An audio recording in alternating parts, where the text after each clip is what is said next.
With life-saving appliances, okay? They are located around the boat and they include life jackets, life rafts and life. You see today, as well as the Port of London, remain calm, seated and listen to your crew's instructions, okay? We're trained, we're licensed to be here today, so you're in safe hands, but if that has alarmed anyone, good news, we have a bar. Well, actually we have two bars. One of them's downstairs in the saloon and the other is at the back at the top. Now, you're on a sightseeing tour, guys, okay? And what the company do is they provide you with an excellent, I'll give it a crack. Just a word of warning though, we're not tour guides on here. We are members of the crew, so the captain and myself, we're here for your safety. But that does also mean if I get anything wrong, you've got to keep it to yourself, because it's embarrassing. But I'll give it a good go. Right, that is the City of London skyline, and it is one of Europe's largest financial districts. Now in London, we love to give our buildings nicknames, and some of the buildings on your right include the Gherkin, the Scalpel, the Cheese Grater, the Can of Ham, and the Walkie Talkie. It's your job to work out which one's which. For a view of the city, it's actually got a sky garden at the top of that building, and it is totally free to go up. So there we go. Now I've got another tall building for you. On the left-hand side of the boat, it's pretty hard to miss. That is the Shard on the left, and the architect for the Shard was an Italian called Renzo Piano. When he finished the project, the owners were so happy with his work, they offered him £1 million as a bonus. Yeah, he turned that down actually, and he took the penthouse apartment instead. 2 years later, he sold the apartment for 38 million. So that was a very good decision. Well done, Renzo. On the way up to Westminster, we're going to go under several bridges, okay? And the first bridge we're going to go under, the bridge. Now, several bridges have spanned this section of the river. The first to build one here were the Romans, over 2,000 years ago. Now, the previous bridge to this one stood for 100 years, and it was taken down in the 1970s. Now, that bridge was sold to an American billionaire. He shipped it over to the United States and reconstructed it across Lake Havasu in Arizona. So you can actually see the previous London Bridge in the United States of America. I'm well informed of it. It's Cannon Street Station, that building with the two towers. Lovely old Victorian station, Cannon Street. Now it used to have a beautiful glass roof across the top of it. But during the Second World War, London was getting very heavily bombed, and they were a bit worried this would keep it. Now if you look at the station, you'll see it is perfectly intact. It did not get bombed in the Second World War, thankfully. But the warehouse in Kent did, of course. So we lost the car. Relaxation spa under the bridge on your right. There we go. Now some days, I'll be honest, that is one of the oldest pubs on the River Thames. There's been a tavern there for over 400 years. So very famous people have had a drink in the Anchor. Samuel Pepys, the diarist, Dr. Johnson, William Shakespeare and his actors, and of course the captain and myself. In fact, that's where you'll find us this evening after work. That's for research purposes. We do so much research in the Anchor, we totally forget the next day what we researched the night before. We have to go again. This is Southwark Bridge we're going under. Give those people a wave, guys. Give them a wave. Actually, it's the quietest bridge in London, Southwark Bridge. Very hard to find. Lots of one-way streets that lead to it.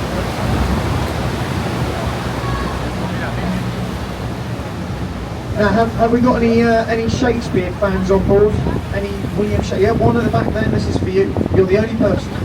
A replica to William Shakespeare's Globe Theatre on the left-hand side of the boat. Built in the same style as the original playhouse, which burnt down in 1613.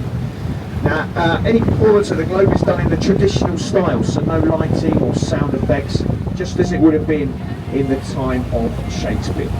Now, if you're looking for a show whilst you're here in London, they do cheap tickets at the Globe. Sometimes online, they sell tickets for as little as £5. Now, I think to see a live performance in London, that is very good. So it is worth seeing what's available at the Globe. This bridge, it also has a nickname, just like the tall buildings. It's called the Wibbly Wobbly Bridge, because it was opened by Queen Elizabeth II in June and they shut it down. It cost £5 million to renovate, and it had only been open for 3 hours. So that is money well spent. What you'll see though, as we go under the bridge, look to your right, the bridge was actually built perfectly in line with St Paul's Cathedral on your right side. The cathedral to your right stands at 365 feet tall, and it was opened to the public in 1709. Bankside Power Station there with the chimney. Now today that is the Tate Modern Museum, free to enter, and if you've ever seen modern art, you'll know why. I'm only joking. Now a lot of London's museums are free to... The first one is a railway bridge, and it's actually a train station, this bridge. Blackfriars Station spans the width of the river. Now some of you might recognise this bridge. It was used in a Mission Impossible film. Tom Cruise did a stunt where he ran across the roof of this bridge. Now what you might not know is he broke his ankle doing that stunt, and they had to stop filming for 3 months. So well done, Tom. The roof is actually made of solar panels, and that powers about 50% of the train station. There you go, you can see a train pulling in to Blackfriars, right? Now as we go through this bridge, either side of the boat, you're going to see some red pillars. These red pillars are from the very first railway bridge to span the tidal Thames. Now that was designed by Isabard King of Brunel. These pillars have to stay there because they're actually integral to the structure of the remaining 2 bridges. The second one is the road bridge. If you look at the pillars on the bridge, the road bridge, they were designed to look like church pulpits because there used to be a monastery located on the north bank of the river on your right.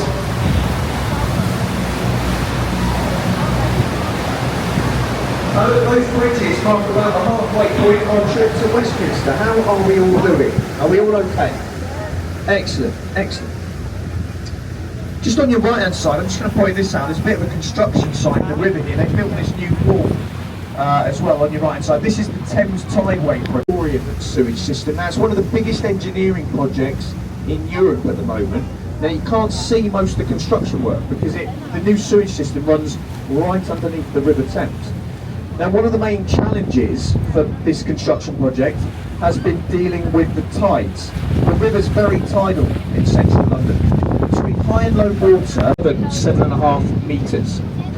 That gives us very strong currents. You can sort of see the strength of the current. I mean, we're pushing against the tide at the moment, into the North Sea behind us, and we're heading towards low water. If you look at the wall on your right hand side, you'll see above the water line there's a sort of dark greenish line. Now that's the high water mark.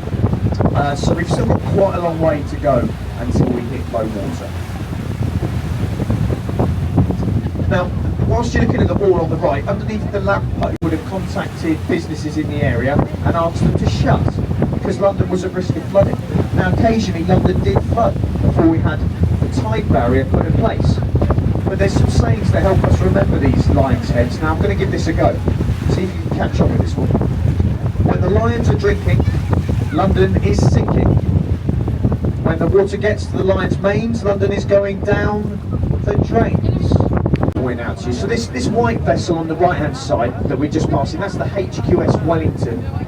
She's a formidable company of master mariners. Now, to be a member of that club, you must have served at sea as a merchant navy captain. I've actually been on that boat and I can confirm to you it is a drinking club for seafarers, but they do deserve it. And that's for when Harry's back in town, of course, because it's the spare. I'm glad someone got that one. That's a dreadful joke, right? Originally built by the Duke of Somerset in 1547. Now the Somerset House on your right hand side, it was actually built on the River Thames, so the river used to be a lot wider than you see it today, especially at this point. So you used to be able to row a boat into the building on your right hand side. Some of you might have heard of the Strand. It's a famous road in London. Now Strand actually means beach or shoreside, so the river used to flow all the way up to the Strand on your right. You might see some archways the other side of the road in the building. Now, they used to be able to row a boat through those archways there. Of course. Yeah, that was in 1944, so during the Second World War. But I've got a really good fact for you about this bridge. You're going to like this one. it remains the only bridge in London to have been built on time and under budget. So well done the ladies.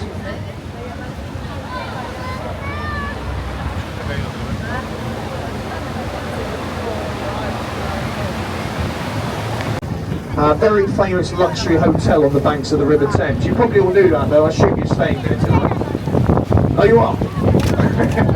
Cheapest room is about £1,000 per night. The Royal Suite at the top, that'll set you back over £20,000 for a while. You do get a bundle with that though, so it is probably worth it.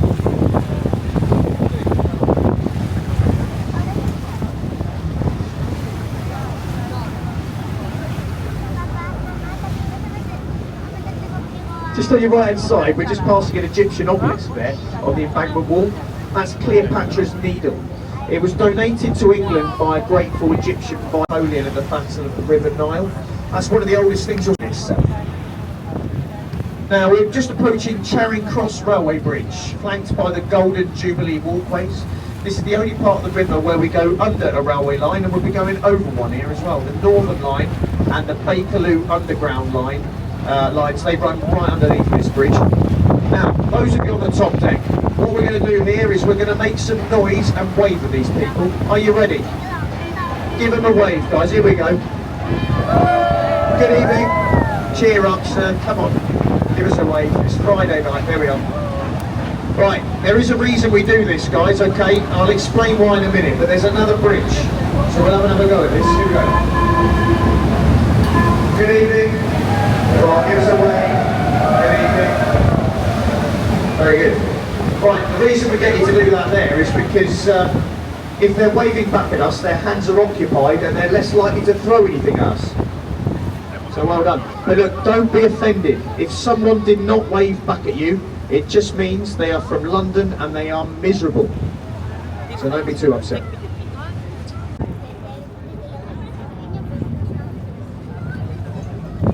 Now everything on your left hand side, guys, is the south bank. South bank of the river. There's lots to see and do on the south bank whilst you're here in London. So I do recommend a walk there. Get your cameras ready though, guys. I can hear a certain bell chiming. Get your cameras ready.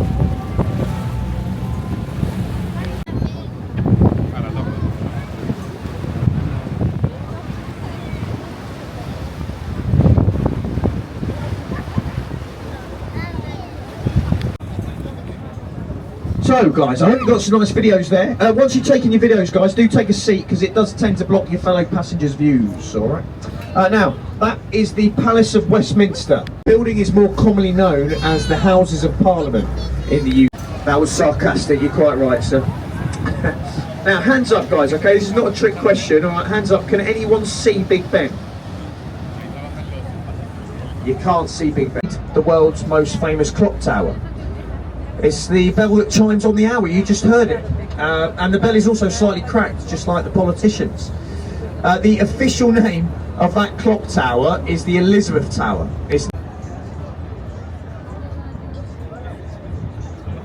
Don't just take your favourite, take them all. Yeah, I was left on here when I was 9. We're not tour guides on here, we're members of the crew, and we're here for your safety. That's our job. It's a bit of a tradition.